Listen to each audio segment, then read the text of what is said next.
Sure. Hi everyone. It's great to be here today and talking with you guys and for everyone that's going to watch this later. So I'm Kate Stead, as April said, and I run Old Mate Media with my husband Chris. He started the company when our oldest son was quite small. He started writing children's stories, telling all the kids stories in the car, basically to keep them quiet. And then we realized that, we had, with his experience and my experience combined, we could definitely turn those into books. So we started by creating digital books, as he has a digital background, and then expanded into print, and then started working with authors.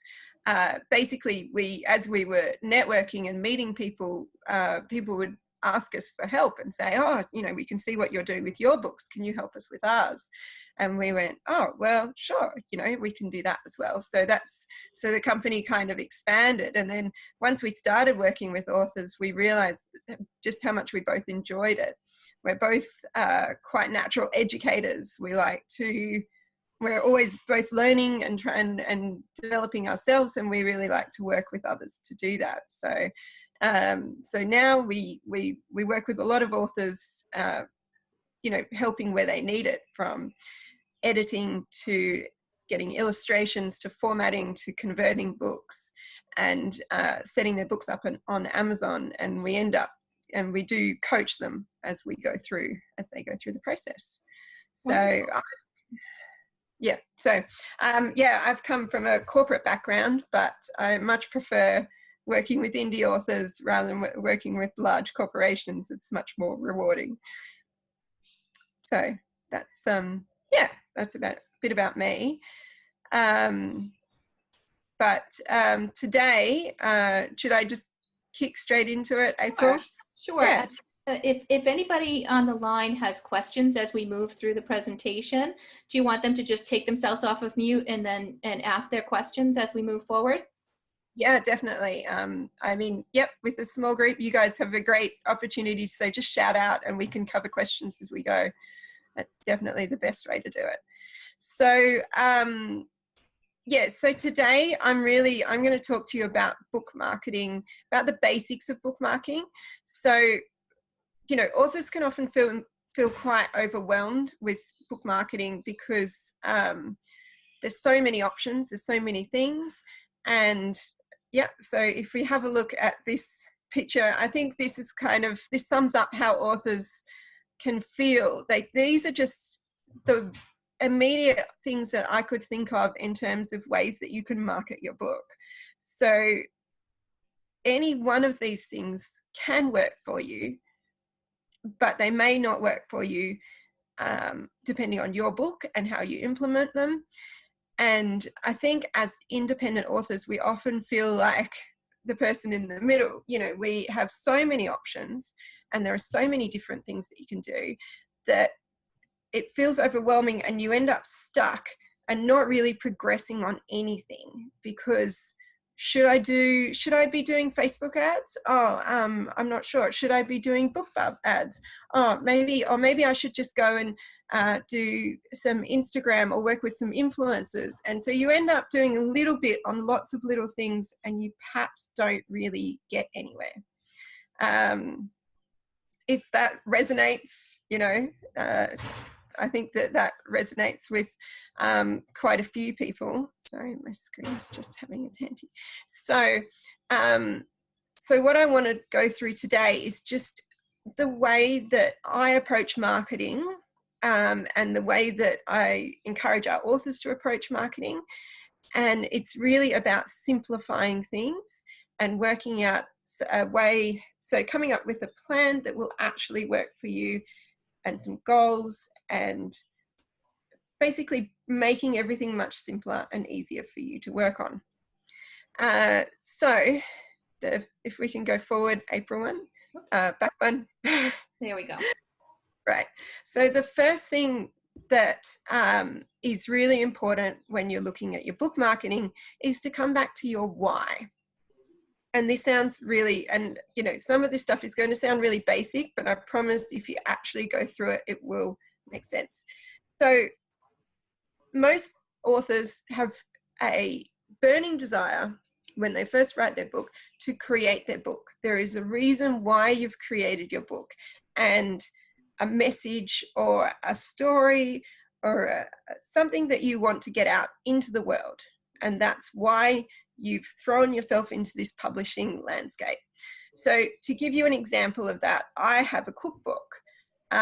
So there is a machine, it's like a super blender. I don't think it's very much used in the States, called the Thermomix. And there's another version of that, which is a cheaper version, called a Bellini. And I have a Bellini, and I loved my Bellini and I used it all the time. But there were no cookbooks for it at all. There was one really, really badly created PDF that was so hard to use. And all I wanted was to have all my favorite recipes on my phone, so that when I was using my Bellini nearly every night, I could just pull up my phone and look at my recipes. And I thought, well, if I'm thinking that, maybe other people are too. So Chris and I created a cookbook specifically for the Bellini that was specifically designed to work on people's phones and tablets, and just had all the recipes, had 50 recipes that you would use every day. And it sells. And it sells because there are other people like me that needed it. So I created something because there was a need for it. And any marketing that I did, for any promotion that I did, came back to that.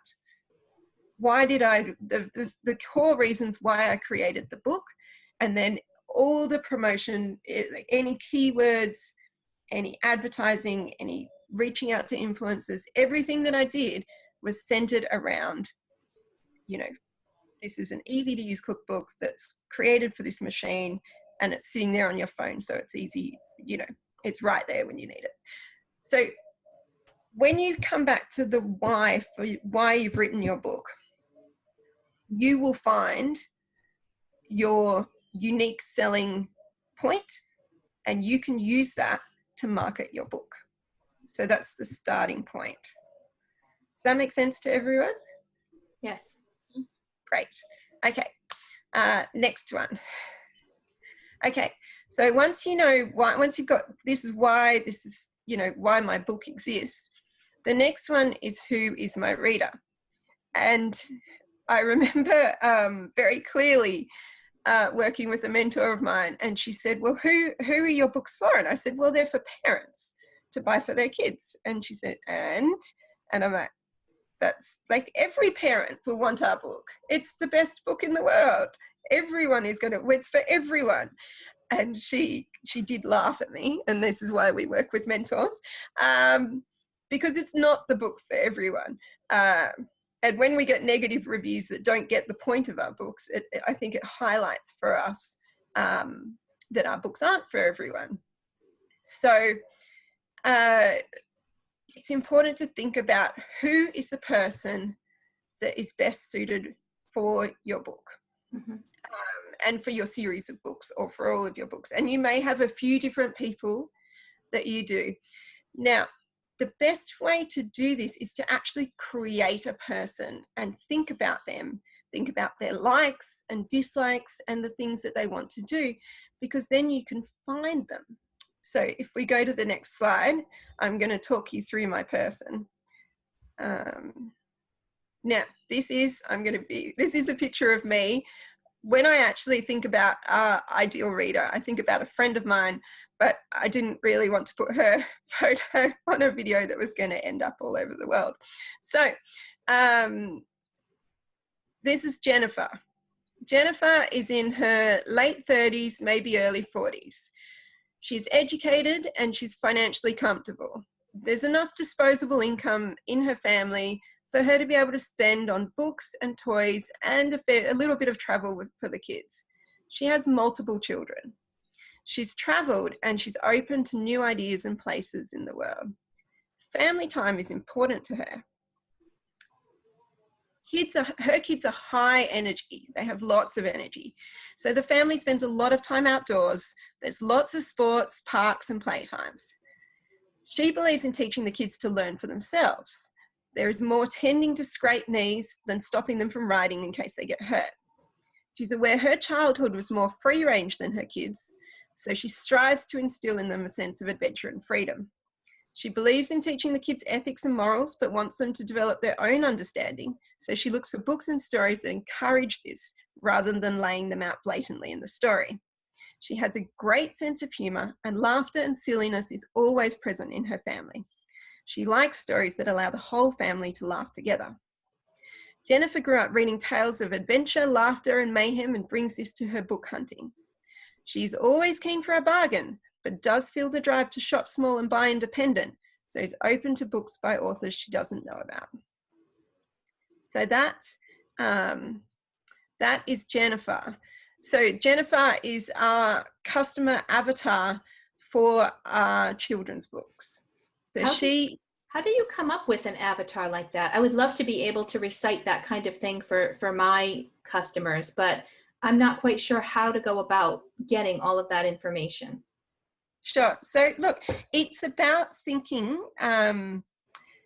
about who, so you start, and this is where it's a bit of a step-by-step process. So when you start with your why, you will have an idea of when so you start with why do you create your book, and when you start with why do you create your book, then you think about the types of people that you might create the book for. And then you sit down and go, okay, so if I was this type of person, what would I be like? And then you just, I call it word vomit, but I have been doing this sort of stuff for a little while. I'm not going to deny that it's intimidating. It took me ages to get up the gumption, in a way, to specify the type of person that I wanted to read our books, because it felt like I was cutting out the possibility of sales. But you're not. What you're doing is by creating that type, that person, you're creating someone that you talk to. And that means that when you write and when you do social posts and when you do all these things, you'll find yourself much more naturally talking to them because you have a very defined person that you're talking to.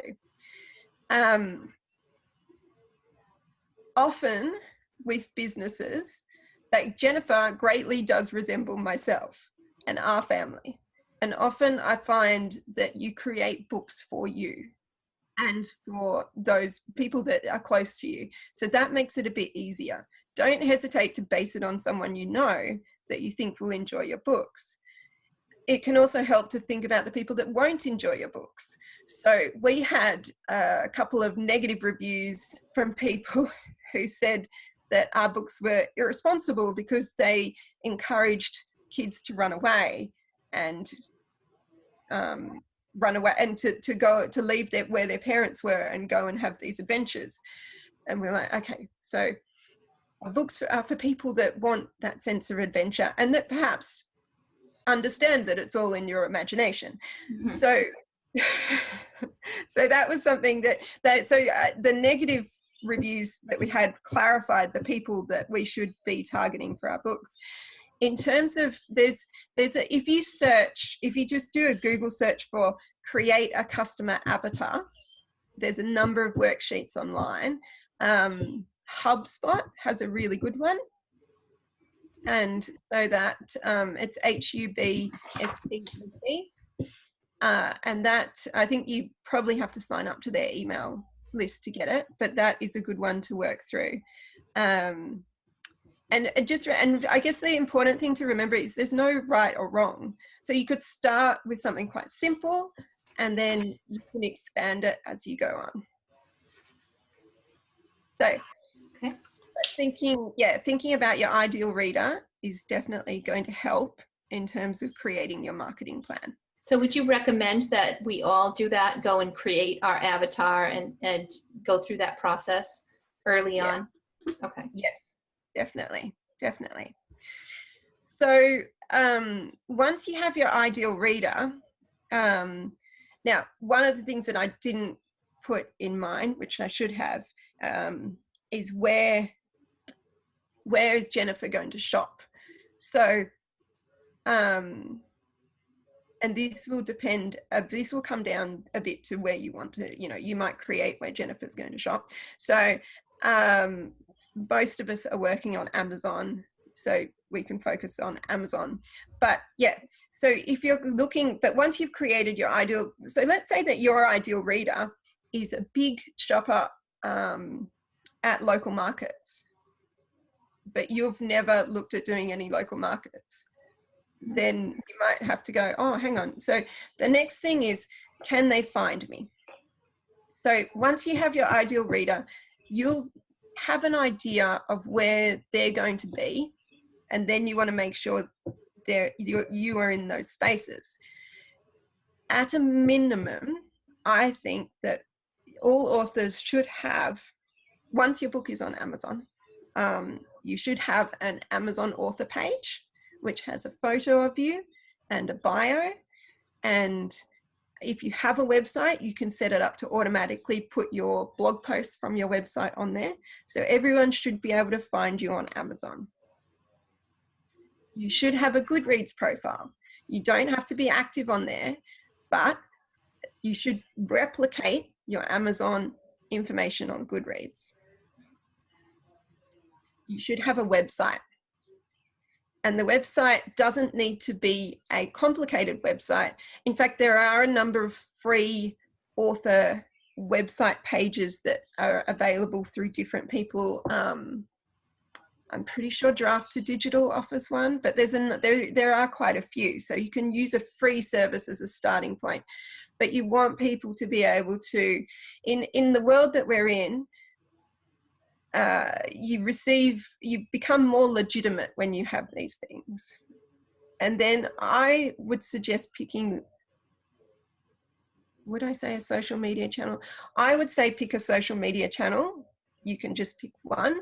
But you could just use Goodreads. If you didn't want to do social media, if you weren't into the idea of social media, you could just be active on Goodreads. So you want to make sure that someone can find you and that they can find out more about you if they're interested in you. Because it's disconcerting. I mean, when you think this in many ways, this is about setting yourself up as a business. And I know that when I look at businesses and they have no online presence at all, it worries me now. I don't feel like they are as legitimate as someone that does have even a really basic website. So yeah, so readers should be able to find you. They should be able to find you on Amazon. They should be able to find you on Goodreads. You should have a contact email that they can get in touch with you, and ideally you should have a website. So once you're visible, which is a good thing to do, can we go to the next one? Then it's about looking at all of the options and thinking about what you actually want to do. So again, we don't want to do all these things. This is a bad thing. Don't do all these things. It won't be good. But there's a lot of things that you can pull from there. You can pick the ones that will work for you. So if we can go down to the next one. So we want to focus. Now, so what you have is you have the reason why you've created your book. You have the ideal person that you want to read your book. You have visibility so they can find you. So then you want to focus in and think about a couple of things that you can do to promote your book and reach those ideal people. So you don't want to do a lot of things. Every single author I know is an author and something else. So we all have multiple things going on in our lives. And when you try and do too many things, then you just get nowhere. So it's about focusing in. So for example, I was talking to an author and she said, you know, I'm just trying to work out whether I want to, she said, oh, you know, the book's going, I've been starting to talk to bookstores and I've been talking to a few media outlets and I've been dabbling on Amazon, but, you know, I'm not really getting anywhere. Okay, well, that's okay. That's all good. Now, what's your number one thing for the next 6 months or even 3 months? What do you want? Sales? Do you want money? Do you want recognition? Or do you want to be in bookstores? And then let's work on that one thing. You know, because if you're trying to do all things, as I said, you won't get very far with any of them. And you can do different things to get to that one point. So that comes back to looking at your why. So once you've got your why, you'll know which one you should do first. So then the next, I don't know, this sounds, I should probably give you a worksheet to work through. I feel like I might be going a bit too fast. Am I, April? You have to tell me. No, I'm good. I'm good. Okay, good. Okay, so yeah, so you've got your why, you know why you've created your book, you know who you want to reach, they can find you, and then you're going to focus in on one goal for the next, say, 3 months and go. Let's say my goal for the next 3 months is to really build awareness of my book. Then if that's your goal, you would go, okay, how am I going to build awareness? And you could go back and look at if we just go back to the previous slide,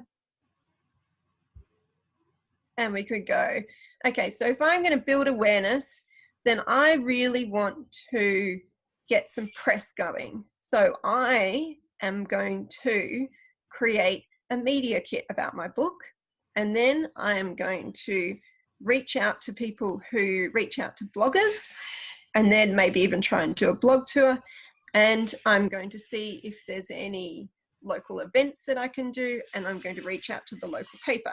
So you're doing a few things, but they're all focused around that one goal of building awareness of your book.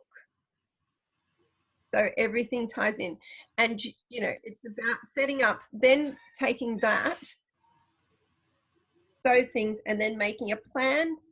And I know, like, the work group is great because you guys have homework and you have weekly tasks and things like that. So you make a plan, and you make a realistic plan, and you set yourself some goals and some targets, and you use that to give yourself a plan of action to put your marketing into play. Can I ask you a question with regard to your author platform? So you talked about website, you talked about where we have our author bios. What about an email list? Is that, I mean, I keep hearing it's really important, and how does that fit into some of the other things like creating a press kit or a media kit? What are your thoughts there? So I think every author should have an email list. If you are, well, it depends. Okay, so, sorry, I went large and back.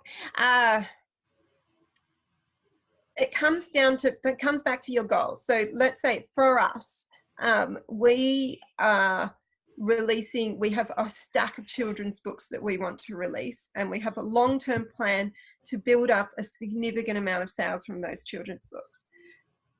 So the email list is really important to us. We want to build a community of fans that will buy our books and advocate to people they know for our books. And the best way to do that is an email list, because the visibility on social media is just tiny. It's so tiny, and they can change things that you don't own.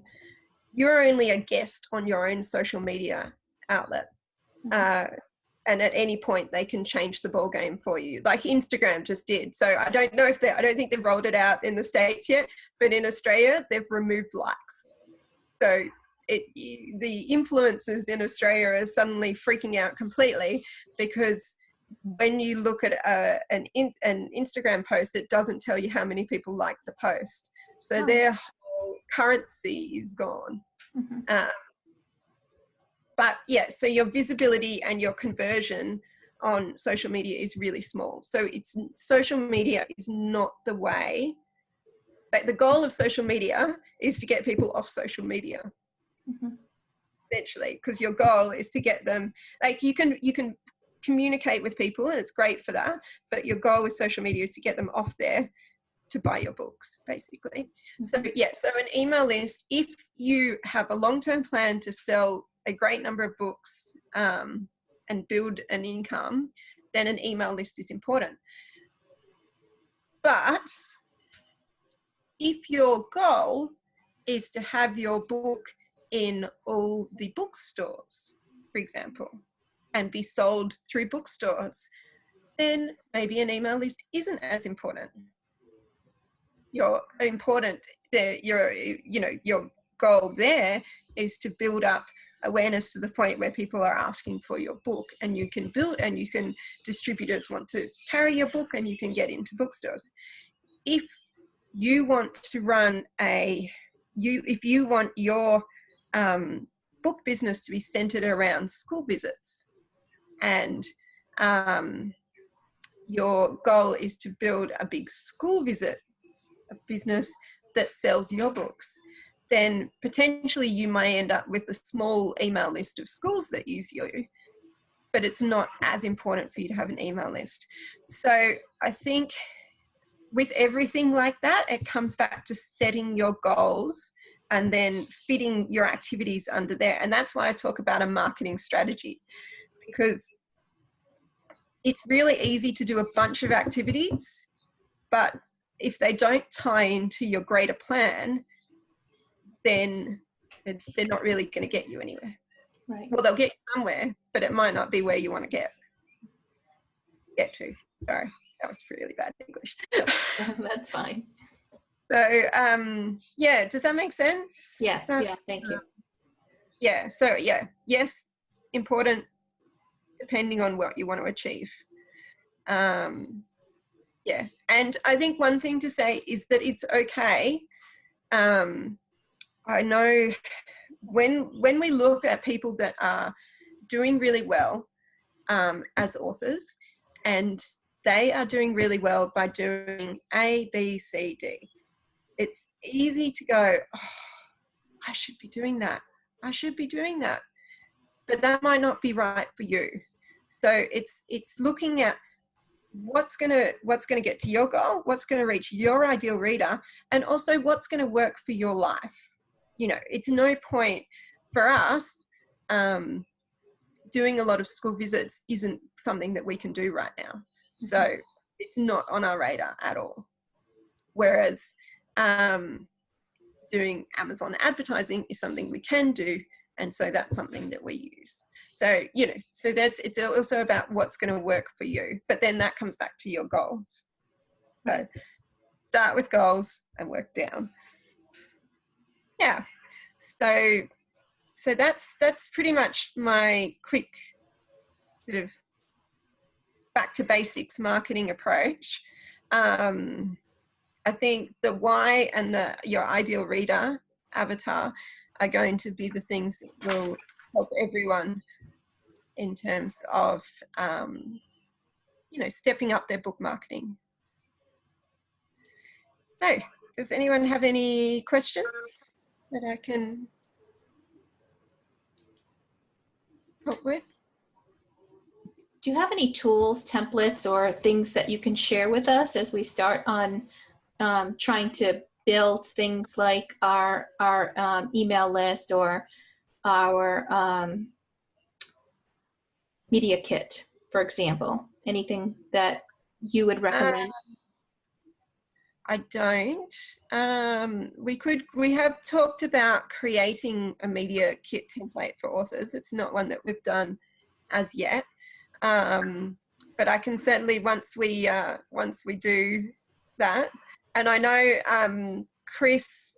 So Chris's background is in journalism, and he is very keen to run media training for authors. So again, once we get that off the ground, we can test it out on you guys. That would be great. We would love to be your guinea pigs for that. Yes. But yeah, what I can do is I can summarize what I see as the steps. Most of the templates that I have are ones that I have when we started running our business, I did a business training program to help with my move from corporate to small business. And a lot of these learnings are things that they have taken us through. But there are a lot of free materials around. It's just about searching appropriately. Yeah, it sounds like keeping it simple is important, and being very focused, and not overdoing and going too broad or too wide with any of our efforts, at least not immediately. That's it. Start small. So actually, someone that does really good, a really good introductory training that I would recommend is a guy called Tim Grahl. He often does a free webinar, and I think it's called Your First 1,000 Readers or Your First 1,000 Sales. And it's very much, and he focuses on basically, keeping your activities really focused and really simple, and just and not trying to do too much, and working on a long tail approach. And I think that's the other important thing to remember, that creating an author business so that you can sell your books is a long tail approach. It's not something that is, it's a bit like Pantene. It's not going to happen overnight, but it will happen. So yes, keep it simple, keep it focused, and know who you're talking to. Okay. Yeah. Misty, did you have a question? I don't have a question, but I just want to say how refreshing it is to hear that. I think that we just think we have to do it all, and it really does get overwhelming. And just to think, oh, you know what? I don't have to do that is really, you just really made my day. So thank you.